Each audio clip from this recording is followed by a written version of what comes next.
My name is Mark Romanek, and I directed the Red Hot Chili Peppers video, Can't Stop. We went through a billion different treatments. We had all these treatments, and they all were kind of like, oh, well, it could be good, could not. And all of them, we got this treatment from Mark Romanek, which was basically just a bunch of still photos of this guy, Erwin Worm's work. And it was like, great, we all agreed, this is great, let's do it.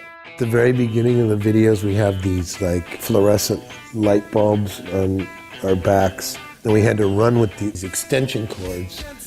And so in one hand, if you looked at the video, we're holding extension cords so we won't trip on each other's cords.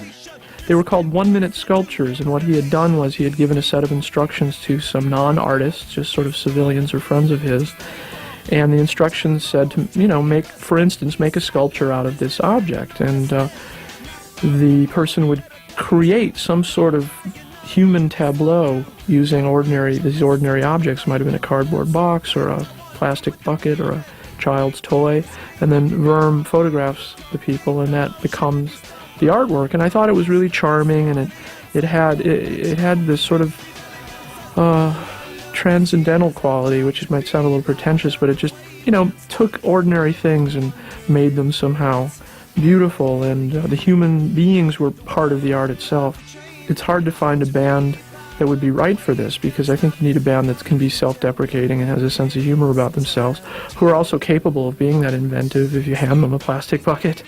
While we were doing it, I wasn't sure at all how it was going to come out, but Mark Romanek was very sure of himself and not very interested in our input, and I respected him for that. I thought that was cool.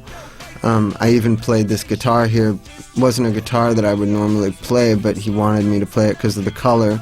And I thought it was, it looked like a pretty cool shaped guitar anyways, but guitar people would know that I wouldn't normally play that because I play only old guitars, but...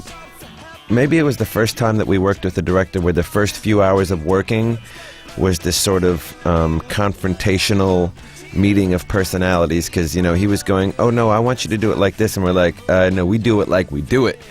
And he's like, oh no, but I've got it all set up, it's gonna go like this. And so once we got over that initial confrontation, we realized that I think both parties realized that we had to trust each other, and things went really smoothly from that point on. I had a great time working with all four of them, and actually I found them to be incredibly professional and hardworking. Making this video just made me feel like Mark Romanek is just a great artist. He's kind of a hard ass the way that he works. He's very almost militant.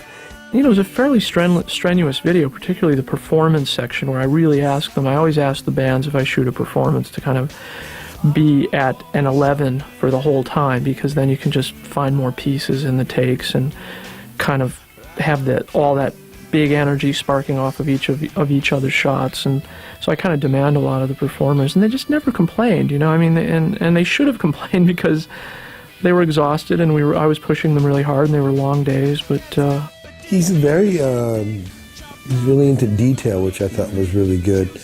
An important thing to mention is the first thing I said on this video is it's going to have kind of a clinical look.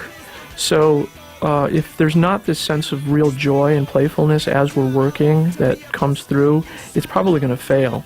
And what I wanted was that juxtaposition between this silly joyfulness and this pretty rigorous, clinical, empty look. Mark definitely wanted to capture sort of a madcap feeling, like the Monkees or something, And so within the setups of the sculptures, we ran around and acted silly, and, I'm being a goofball like usual. It was shot in December of 2002, and we found a brand new vacant warehouse in El Segundo, California, and spent 2 long days shooting it there. This life is more than just a read-through.